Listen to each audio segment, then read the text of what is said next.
আসসালামু আলাইকুম। আশা করি সবাই ভালো আছেন, যে যেখানে আছেন। আমিও আলহামদুলিল্লাহ আপনাদের দোয়ায় অনেক অনেক অনেক ভালো আছি আপাতত। আর এই মুহূর্তে আমাদের দিকে ধিমধাম ঝাঁকানাকা বৃষ্টি হচ্ছে, আপনারা হয়তো আওয়াজেই বুঝে গেছেন। আশা করি এই আওয়াজের কারণে আমার ভিডিওতে কথা শুনতে আপনাদের কোনো সমস্যা হবে না। যাই হোক, আজকে থেকে আমরা নতুন একটি ভিডিও সিরিজ শুরু করছি, যেখানে আমরা ফ্রিল্যান্সিংয়ের হাবিজাবি যা আছে অর্থাৎ বেসিক্স, এগুলো নিয়ে আলোচনা করব। মূলত আমাদের মেইন ফোকাস থাকবে এই 5টি কোয়েশ্চেনের উপর, যেখানে প্রথম যে কোয়েশ্চেনটি এটি হলো আজকের ভিডিওর টপিক। এটি হলো কোয়েশ্চেনটি হলো what is freelancing and who is a freelancer. তো চলুন শুরু করি।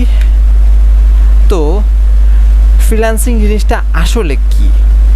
আমরা কিন্তু অনেকেই মনে করি যে অনলাইন থেকে টাকা পয়সা ইনকাম করা মানেই ফ্রিল্যান্সিং। কথাটা কি ঠিক না বেঠিক, নাকি খানিকটা ঠিক, এটা আমি আপনাদের উপরেই ছেড়ে দিচ্ছি। কিন্তু আমার যেটা মনে হয়, ফ্রিল্যান্সিংটা হলো আমার মতে এক জায়গায় বসে অন্য আরেক জায়গার কাজ করে দেয়া।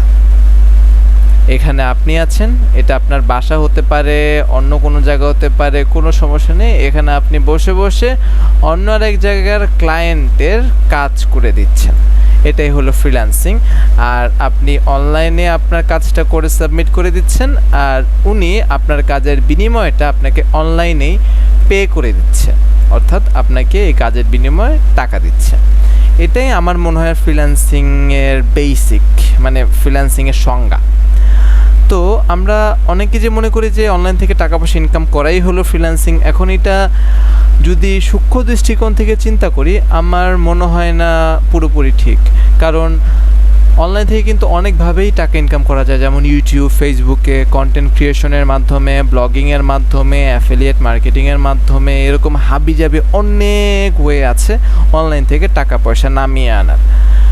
কিন্তু এগুলোকে কি আমরা ফ্রিল্যান্সিং বলবো? সেটা আপনাদের ব্যাপার। বললে কিন্তু আমরা অনেক কিছুই বলতে পারি। যেমন ধরুন, আমি এখন একটা চেয়ারের উপর বসে আছি, আজকে থেকে আমি ঠিক করলাম যে এই চেয়ারকে আমি আজকে থেকে চেয়ার বলবো না, কি বলবো? তেলাপোকা। তো আমি এখন তেলাপোকার উপরে বসে আছি। তো বললে তো অনেক কিছুই বলা যায়। এখন যদি বৃহৎ দৃষ্টিকোণ থেকে চিন্তা করি, তাহলে কিন্তু এই যে ইউটিউবে কন্টেন্ট ক্রিয়েশন, ফেসবুকে কন্টেন্ট ক্রিয়েশন, এগুলোও কিন্তু এক ধরনের ফ্রিল্যান্সিং। কারণ ফ্রিল্যান্সিং যেটা আমি বললাম, যে আপনি এক জায়গায় বসে আরেক জায়গার কাজ করে দিচ্ছেন। এখন আপনি যে ইউটিউব, ফেসবুকের মধ্যে যে কন্টেন্ট ক্রিয়েট করছেন, এটা কিন্তু আপনি বলতে গেলে ইউটিউবের একভাবে উপকার করছেন। হ্যাঁ, আপনি ইউটিউবের জন্য কন্টেন্ট ক্রিয়েট করছেন, মানে ইউটিউবের কন্টেন্টের যে মানে ট্রেজার, কন্টেন্টের যে এত কালেকশন, এর মধ্যে আপনি কিছু কন্ট্রিবিউট করছেন, যার বিনিময়ে ইউটিউব আপনাকে অ্যাড রেভিনিউ থেকে কিছু আর কি পার্সেন্টেজ দিচ্ছে।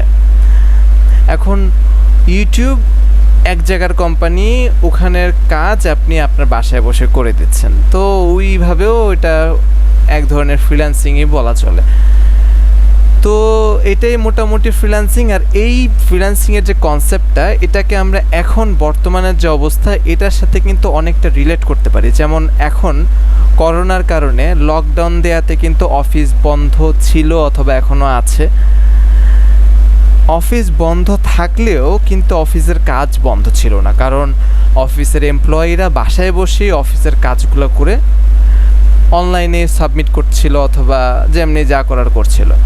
তো এই যে বাসায় বসে কাজ করার কনসেপ্টটা এখন বর্তমানে চালু হয়েছে, তো এটাও অনেকটাই ফ্রিল্যান্সিংয়ের মতোই। এখন এটাকে আপনি ফ্রিল্যান্সিং বলবেন নাকি বলবেন না, সেটাও আমি আপনার উপর ছেড়ে দিলাম। যাই হোক, এটাই মোটামুটি ফ্রিল্যান্সিংয়ের সংজ্ঞা। এখন ফ্রিল্যান্সার এটা কে? এটা তো বুঝতেই পারছেন, যে ফ্রিল্যান্সিং করে সেই হলো ফ্রিল্যান্সার। অর্থাৎ এই যে এখানে বসে যে মানুষটা কাজ করছে, এই যে মানুষ, হাত পা দিয়ে দিলাম অনেক সুন্দরভাবে, দেখতেই পাচ্ছেন। যাই হোক, ইনি হলো ফ্রিল্যান্সার। তো আজকের ভিডিওতে এতটুকুই, দেখাবে আবার পরবর্তী ভিডিওতে।